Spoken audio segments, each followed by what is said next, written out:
What up, you lab rats? In this video, I'm going to talk about what types of video content you can start creating to get some leverage and start marketing your business. A couple things that you can do.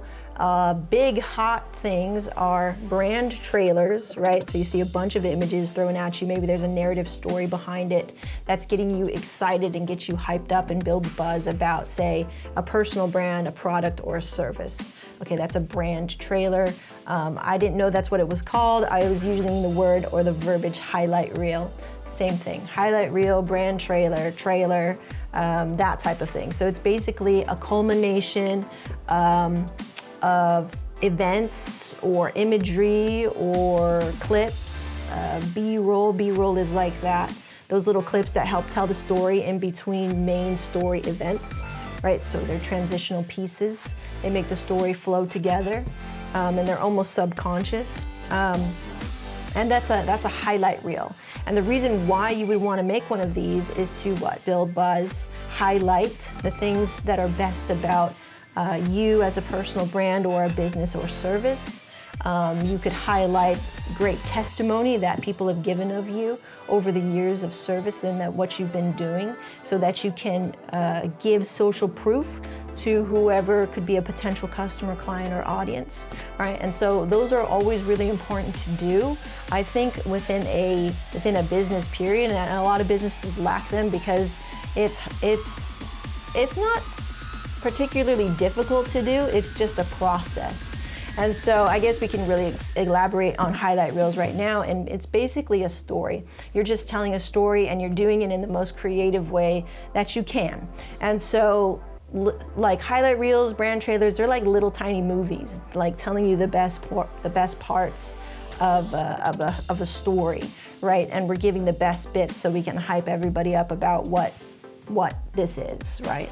So it doesn't take too much to do that. I actually have a little giveaway on how I structure my little trailers, and they always get a lot of engagement on social, and they always impress. With that being said, there's highlight trailers, there's brand trailers, there's regular content like this. People may call it, like infotainment, as if it was entertaining, but I'm not really coming at you all crazy with entertainment. I'm basically just talking to you. These are again called talking head videos, a talking head. I may throw some some B-roll over this to kind of just, get the eye moving and make it a little bit more dynamic for the audience. But that's just basic content. And these pieces of content that I'm creating right now, that you guys are watching right now, are all part of my content library. So if I say that I'm a video marketer, but I don't have any content that backs me up, then that's gonna make me less credible. So what I like to do is create little bits of content like this that match up or directly relate to the thing that I'm selling. And that's it, that's it.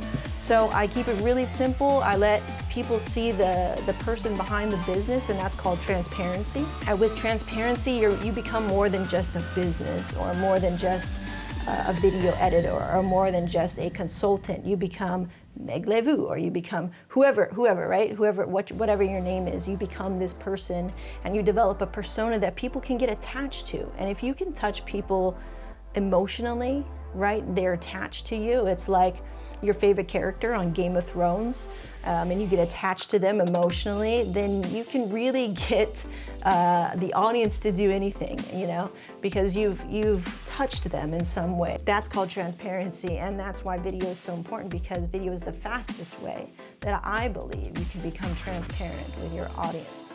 So there's that. There's just regular content. There's ads that you can do that are strictly for selling or getting some sort of action, usually a selling or clicking on a link of some sort, that you can do with video, which I've done a lot in the past and experimented with a lot.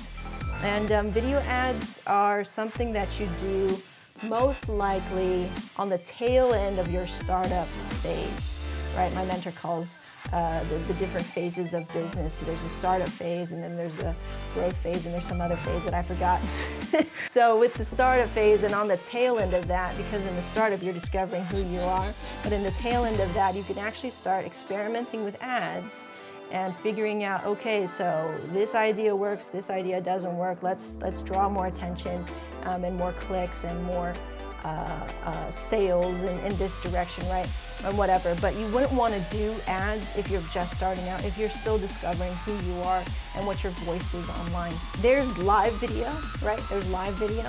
I think that's going to be crazy. That's coming around the bend where it's going to be really accessible to everyone, and it's probably going to be accessible in ways that you didn't even think of. Like, I was just playing around with this software called OBS, and there's another one out there that's kind of expensive, but where you can actually go live from your DSLR and actually put like logos and stuff like that. So you probably will be seeing that from me very soon. There's always the Snapchats, you know, and the Instagram, the really quick ones, like 15 seconds that adds those little blips, fills in the gap of your other content. You know, people are asking me now, why would I even do Snapchat if I vlog already, right? And which was my same kind of thing. I was like, I don't think I'll have time to Snapchat because I vlog already and I produce edited vlogs. But actually, it's not that I'm eating my words, but I'm seeing the value in that. I can't show you guys everything, and I can't show some things in a vlog because it's just too small. It's just like a tiny little thing that is still valuable, but is meant for a platform like Snapchat and or Instagram, because they got that, you know, 15-second or whatever. I think they increased the time limit on the Instagram thing. There are other things that you can fill in the gap and still show a little bit more personality, still push a little bit more, and even maybe garner sales and signups and build your list through platforms like Snapchat, which are really these quick little things, right? That, I believe, is a really good kind of culmination and look at what the types of content that you can do with video. And I would start there, and I think that's plenty enough. Yeah, but if you have any questions, comments, please leave them in there. I love to answer comments and questions.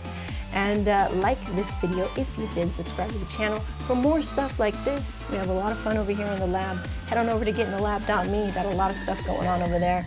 And I will see you in the next video. Once again, my name is Meg, reminding you to get in the lab. We'll see ya.